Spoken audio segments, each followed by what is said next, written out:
আমার ছেলে আপনার সুপার ফ্যান ভাই, একটা ছবি উঠতেছে। কেন ভাই? তানভীর করে একটু দাঁড়াও বাবা।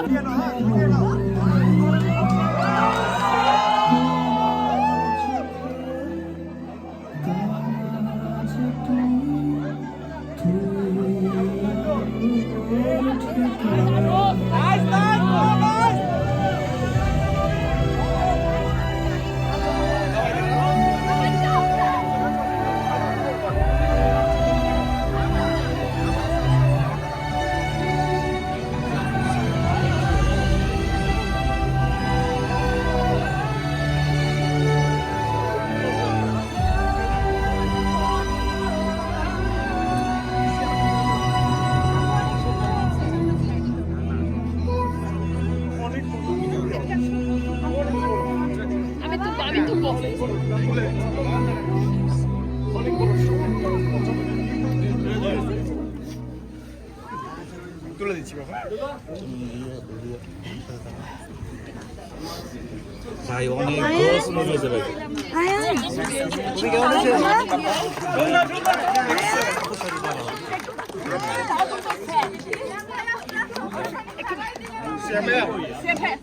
আমার ছেলে আপনার সুপার ফ্যান ভাই, একটা ছবি উঠতেছে। কেন ভাই?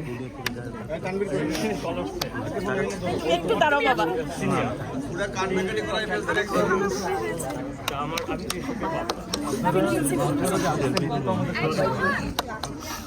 আমার ছেলে অনেক কান্না করেছে। আচ্ছা ভাই, আপনার সাথে একটু ছবি তুলবে। আমার ছেলে খুব ফ্যান।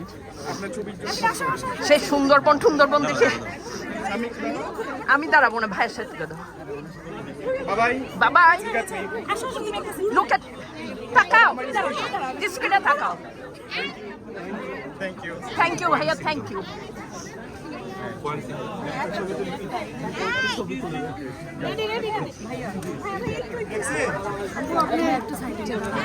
সেলফি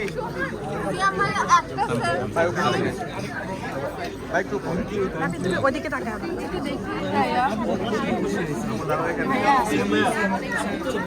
বাবাই আসো, চলো। আমি করবো না। হ্যাঁ হ্যাঁ,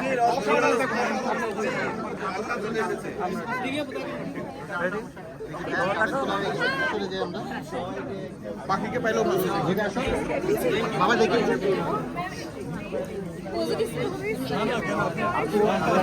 আমার বেবি সাথে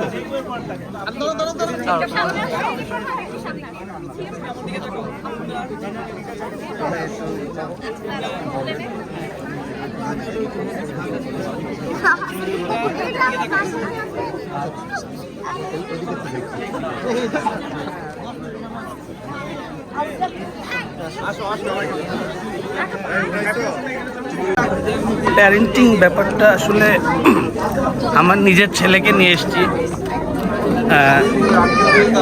আমি ওর প্রতি যে দায়িত্ব পালন করি সেখানেও মনে হলো অনেক কিছু শেখার আছে। এর জন্য আসলে আমি ওই লাস্টের সিন যখন পাখি মারা যায় আমি ওই জিনিসটা নিতে পারতেছিলাম। আমি অনেকক্ষণ ধরে কাঁদতেছিলাম। এর মধ্যে ওকে দেখে, মানে সিয়ামকে দেখে আমি আরও ইমোশনাল হয়ে গেছিলাম। এই আর কি। আর্টিস্ট হিসাবে আমাদের এতটুকুই তো দরকার, এর থেকে বেশি তো আর কিছু চাই না আমরা। এবং ওনাদের অনুভূতিটা আসলে বাসায় গেলে হয়তো এরকম পেতাম না, 1 ঘন্টা পরে এরকম পেতাম না। ইমিডিয়েটলি সিনেমা শেষ হওয়ার পর তাদের যেটা ফিল হয়েছে তারা ওটা বলেছেন আমাদেরকে, আমরা সেটা জানতে পেরেছি। As an artist this is a blessing, তাদের এই অনুভূতিগুলো দেখার, এইটুকু ইমোশন দেখার জন্য আমাদের কথা। আলহামদুলিল্লাহ, থ্যাংক ইউ। ভীষণ ভালো লাগছে ভাইয়া। যেভাবে আপনি বললেন যে দর্শকরা যেভাবে কান্না করছে, তাদের ইমোশনটা যেভাবে আমাদেরকে প্রকাশ করছে, আমরা তো কিছু কিছু স্পেশাল শোর লাস্টে যে আমরা সারপ্রাইজ দিচ্ছি দর্শকদের, সবগুলো শোই জঙ্গলির হাউসফুল যাচ্ছে। এবং একজন শিল্পী হিসেবে এর থেকে বড় পাওয়ার কিছু নেই যে দর্শকরা জঙ্গলির সাথে, জঙ্গলির গল্পের সাথে আসলে অনেক বেশি অ্যাটাচড হয়ে যাচ্ছে। তো আপনারা এই জিনিসটা যেভাবে ছড়িয়ে দিচ্ছেন দর্শকদের কাছে বা আমাদের যে ভালোবাসার মানুষগুলোর কাছে, অনেক বড় পাওয়া এটা আমাদের জন্য। এভাবেই জঙ্গলি আসলে সামনের দিনগুলোতে আরো অনেক বেশি হাউসফুল শোজ দেয়, সেটাই চাই। আলহামদুলিল্লাহ, অনেক বেশি ভালো লাগছে, অনেক বেশি ভালো লাগছে। মানে এটাই তো আমার জন্য সবচেয়ে বড় প্রাপ্তি, যখন আমরা বলে যাই আমাদের সিনেমা সব পছন্দ করে। আর সিনেমা যখন আমরা বলে যাই আমরাও ভেজা চোখ নিয়েই ঢুকি।